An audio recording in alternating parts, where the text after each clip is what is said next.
আকাশের পরিস্থিতি খুবই ভয়াবহ।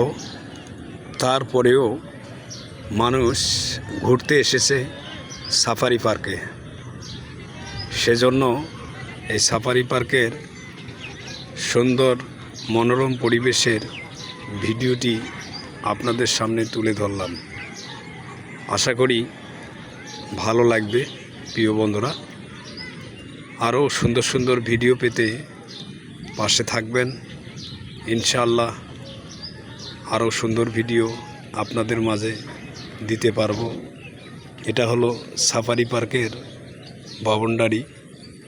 এর ভিতরেই সাফারি পার্কের অনেক কিছু দেখার মতো রয়েছে। আশা করি আমার ভিডিওটি ভালো লাগবে। ভালো লাগলে মতামত কমেন্টের মাধ্যমে জানাবেন। আরও ভালো কিছু আপনাদেরকে উপহার দিতে পারবো।